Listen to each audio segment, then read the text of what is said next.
Bismillahirrahmanirrahim. Assalamualaikum warahmatullahi wabarakatuh. Saya Alia Putri Fahira dan teman saya Cika Putri Miryani. Di sini kami akan menjelaskan tentang pengembangan Islam di Asia Tenggara.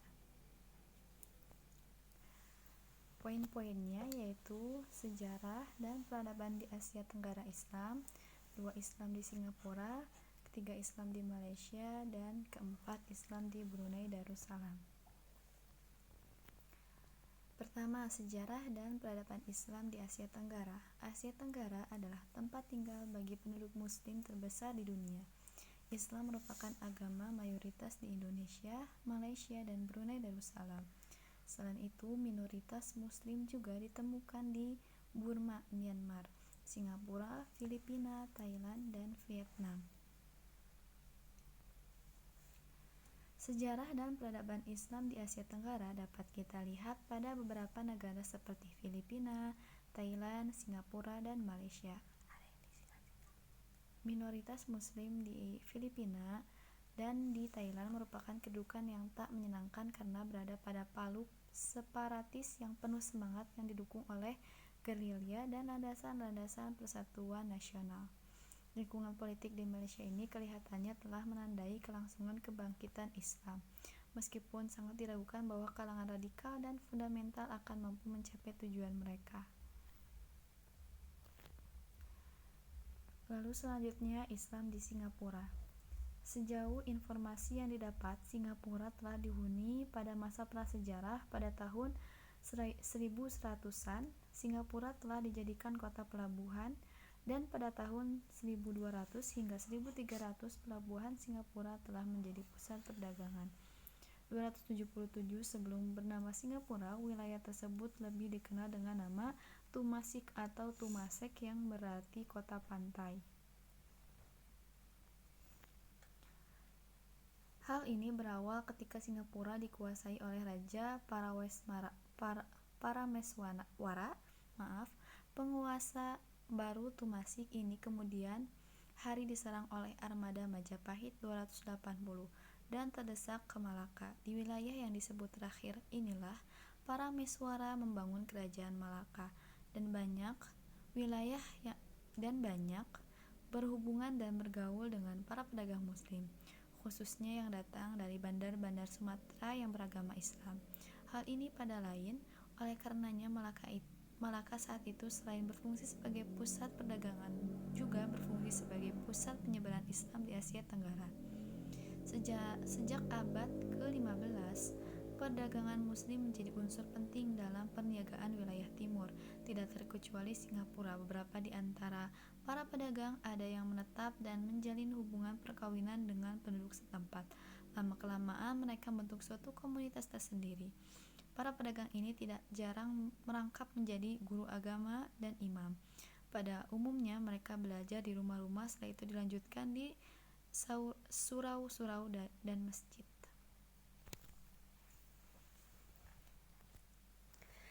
Selanjutnya akan dilanjutkan dengan saya, Cika Putri Miryani. Islam di Malaysia. Sejarah masuknya Islam di Malaysia tidak terlepas dari peran kerajaan Melayu jauh sebelum datangnya Inggris di kawasan tersebut. Sebuah kerajaan di Malaysia dalam sejarahnya dikenal sebagai kerajaan Islam, dan oleh pedagang Gujarat, keberadaan kerajaan tersebut dimanfaatkan untuk mendakwah Islam ke Malaysia pada sekitar abad ke-9. Islam di Malaysia, dari sini dapat dipahami bahwa Islam sampai ke Malaysia lebih belakangan ketimbang sampainya Islam di Indonesia yang sudah terlebih dahulu pada abad ke-7. Berdasarkan keterangan ini pula, maka asal-usul masuknya Islam ke Malaysia sebagaimana dikemukakan Az-Yumardi Azra datang dari India, yakni Gujarat dan Malabar. Sejak sebelum Islam datang ke wilayah Asia Tenggara, Malaysia berada di jalur perdagangan dunia yang menghubungkan kawasan-kawasan Arab dan India dengan wilayah Cina. dan dijadikan tempat persinggahan sekaligus pusat perdagangan yang amat penting. Maka tidak heran jika wilayah ini menjadi menjadi pusat bertemunya berbagai keyakinan dan agama yang berinteraksi secara kompleks. Yang keempat, Islam di Brunei Darussalam. Islam diperkirakan setelah datangnya ke Brunei Darussalam sejak abad ke-15. Catatan Portugis oleh De Brito tahun 1514 menyatakan bahwa Raja Brunei masih belum masuk Islam, tetapi para pedagangnya sudah Muslim. Laporan lain menyebutkan ketika Pagafetta mendarat di pantai Brunei di tahun 1521, ia telah melihat adanya kota dengan penduduk yang padat. Sultan tinggal di sebuah permukiman yang dikelilingi benteng. Pendatang disambut dengan upacara kebesaran, walaupun diberikan dukungan kepada Muslim, tetapi Raja Awang Alak Betatar baru memeluk Islam pada masa kemudian dan diberi Sultan Muhammad Syekh.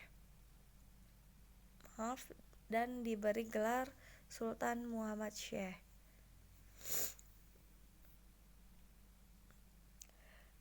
Dengan Islam, Brunei mempertegas dan memperluas perannya sebagai kekuasaan dagang yang kuat dan independen.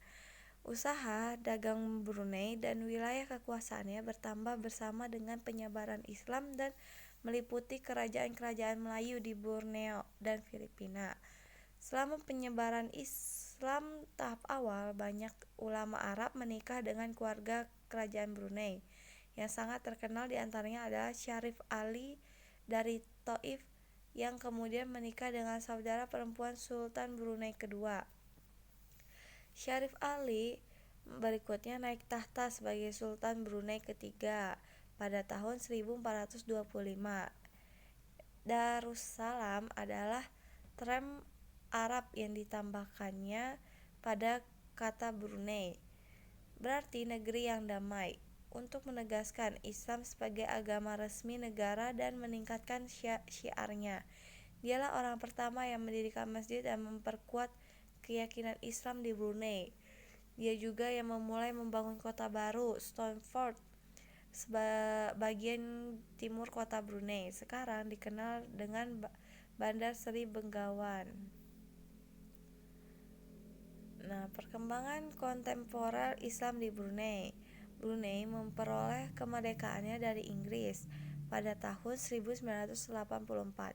Konstitusi Brunei menegaskan bahwa agama resmi Brunei Darussalam adalah Islam menganut mazhab Syafi'i. Meski agama lain seperti Kristen, Buddha, Hindu dapat dianut dan dilaksanakan secara damai dan harmonis, namun pemerintah menegaskan sejumlah batasan bagi pemeluk agama non-Islam, antara lain tahun 2000 dan 2001 pemerintah menahan beberapa orang Kristen karena dugaan aktivitas subversif bawah tanah. Mereka akhirnya dilepaskan pada bulan Oktober 2001 setelah bersumpah setia pada Sultan. Tidak dibenarkan satu sekolah pun, termasuk sekolah swasta, mengajarkan ajaran agama selain Islam, termasuk materi perbandingan agama. Selain itu, seluruh sekolah, termasuk sekolah Cina dan Kristen, diharuskan mengajarkan materi pembelajaran Islam kepada seluruh siswanya. Selanjutnya akan disampaikan oleh teman saya, Alia. Kembali lagi kepada saya, Alia Putri Fahira, yang akan menjelaskan kesimpulan dari sejarah di Asia Tenggara. Kesimpulannya, fenomena Islam di Asia Tenggara katakanlah jauh dari keseragaman dan generalisasi teoritis, atau sebutlah itu sebagai teori tunggal, terkait persoalan kapan, di mana, mengapa, dan dalam bentuk apa Islam mulai menimbulkan dampak yang signifikan.